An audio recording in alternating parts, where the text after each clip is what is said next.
Mobile দিয়ে animation করার জন্য আইবিস পেইন্ট অ্যাপসটি অনেক বেশি গুরুত্বপূর্ণ। আজকে আমরা আইবিস পেইন্টের টুলস নিয়ে কথা বলবো আর শিখব নতুন নতুন অনেক টুলস। এর জন্য প্রথমেই আইবিস পেইন্ট সফটওয়্যারটি ওপেন করতে হবে। তারপর মাই গ্যালারিতে ক্লিক করতে হবে। মাই গ্যালারিতে ক্লিক করার পর নিচে প্লাস আইকনে ক্লিক করতে হবে।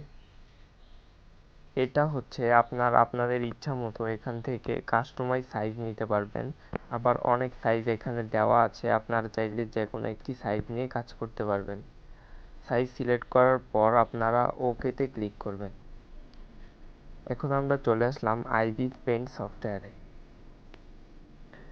তারপরে আমরা আমাদের নিচে এই যে এখানে ব্রাশ আইকন আছে, এখানে ক্লিক করলে আমরা অনেক আইকন দেখতে পাবো।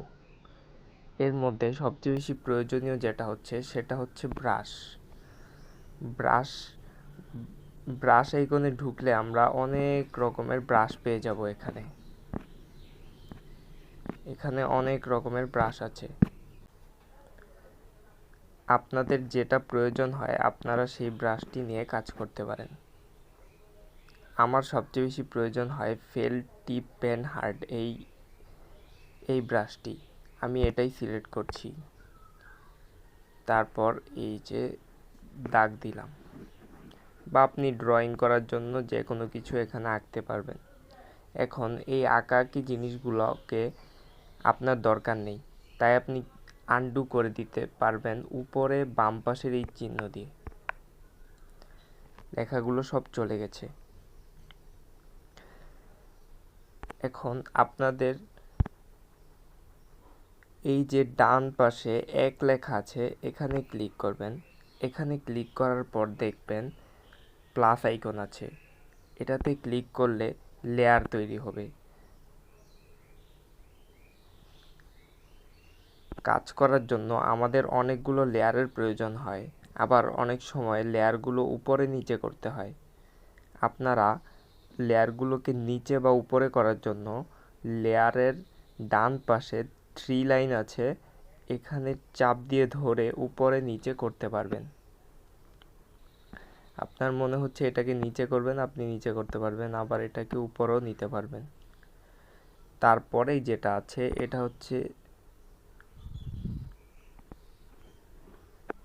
তারপরে আরেকটা প্লাস আইকন আছে, এটাতে ক্লিক করলে আপনারা ডুপ্লিকেট লেয়ার করতে পারবেন। এখানে আর কিছু তেমন প্রয়োজন হয় না, তাই আর দেখালাম না। তারপরে ধরেন আপনি এখানে একটা ছবি আনতে চাচ্ছেন বা একটা যে কোনো ইমেজ আনতে চাচ্ছেন, এর জন্য ক্যামেরা আইকনে ক্লিক করবেন। এর জন্য ক্যামেরা আইকনে ক্লিক করার পর আপনারা ইচ্ছা মতো যে কোনো একটি পিকচার এখান থেকে নিতে পারেন। ধরেন আমি এই পিকটা নিলাম। এখন এইটাকে ধরে ছোট বড় করা যাবে বা এইভাবেও ঘোরানো যাবে। তারপর রাইট আইকনে ক্লিক করলাম, ক্যান্সেল দিয়ে দিলাম। এখন আপনারা দেখুন এই যে আমি একটা ছবি নিয়েছি। এই ছবিটাকে উপরে নিচে করার জন্য আবার সেই আইকনে ক্লিক করে এখানে ক্লিক করলে লেখাটা নিচে উপরে হয়ে যাবে, ইমেজটা নিচে উপরে হয়ে যাবে। আবার 3 এর মধ্যে ক্লিক করলে আবার যদি এটাতে ক্লিক করেন সেই পিকচারটি সোজা হয়ে যাবে। আবার ক্লিক করার পর এখন আপনি চাচ্ছেন ডান বাম করতে, তখন এটাতে ক্লিক করলে ডান বাম হয়ে যাবে। আমাদের এটা দরকার নেই, তাই আমরা এখানে ডিলেট আছে, ডিলেটে ক্লিক করলাম। তারপরেই আমাদের সবচেয়ে বেশি প্রয়োজন হয় উপরে এই যে হাতের মতো চিহ্ন দেখছেন, এটা অনেক বেশি প্রয়োজন। আমরা এটাতে ক্লিক করলাম। তারপর এখানে দেখতে পাচ্ছেন নিচে একদম ড্রয়িং টুল আছে। এই ড্রয়িং টুলের মধ্যে অনেকগুলো টুলস আছে। আমরা যদি এই যে সোজাটাতে ক্লিক করি, তারপরে আমরা সোজা দাগ টানতে পারবো। আবার যদি এই চতুর্ভুজের মতো আছে এটাতে ক্লিক করি, আমরা চতুর্ভুজের মতো কিছু একটা পাবো। আবার যদি আমাদের সার্কেল প্রয়োজন হয় এর জন্য আমরা এটাতে ক্লিক করতে পারি। এই যে সার্কেল তৈরির জন্য এটা।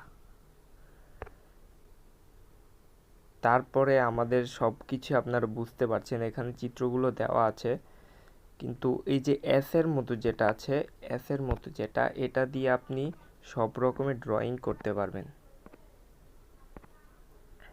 দেখছেন প্রায় একটা গোলের মতো হয়ে গেল। এটাকে আরও গোল করা সম্ভব, এখন সময় নেই তাই করতে পারছি না। বা সোজা বাঁকা, এটা দিয়ে অনেক রকমের কিছু করা যাবে, এটাও আমাদের অনেক বেশি প্রয়োজন হয়। আচ্ছা, এগুলো যেহেতু আমাদের দরকার নেই তাই আমরা আনডু করে দিচ্ছি। এখন একটা চতুর্ভুজ নিলাম। চতুর্ভুজ নেওয়ার পরে আপনারা চাচ্ছেন ভিতরে কালার করতে, ভিতরে ফিল কালার করতে, এর জন্য আবার ব্রাশে ক্লিক করবেন। এখানে দেখেন বাকেট টুল নামের একটা টুল আছে, এটাতে ক্লিক করে এখানে রং আছে, আপনারা ইচ্ছা মতো যে কোনো কালার সিলেক্ট করে এখান থেকে যে কোনো কালার সিলেক্ট করে জাস্ট যেটার ভিতরে আপনারা কালার ফিল করতে চাচ্ছেন সেটাতে একটা ক্লিক করলেই কালার ফিল হয়ে যাবে। তারপরে এখানে আছে ইরেজার টুল। ইরেজার টুলের কাজ নিশ্চয়ই আপনারা বুঝতে পারছেন, ইরেজার টুলের কাজ হচ্ছে মুছে ফেলা। যেহেতু আমাদের এটাও দরকার নেই তাই আমরা আবার আনডু করে দিচ্ছি। তারপরেই আছে স্মুথ, এটাতে ক্লিক করলে আমাদের যেখানে দরকার সেখানে আমরা এইভাবে স্মুথ করতে পারবো আর কি, এইভাবে স্মুথ করতে পারবো। যেহেতু এখন আমাদের এটাও দরকার নেই তাই আমরা আনডু করে দিচ্ছি। তারপর নিচে টেক্সট আছে, টেক্সটের কাজ কি আপনারা তো জানেনই।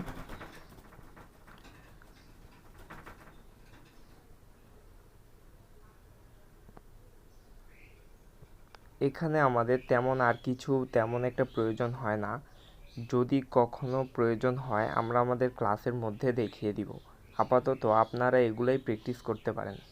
ধন্যবাদ। আজকের ক্লাসটি এই পর্যন্তই। যারা আমাদের চ্যানেলে নতুন অবশ্যই সাবস্ক্রাইব করে দিবেন, পেজে হলে পেজটিকে ফলো করে দিবেন। ধন্যবাদ।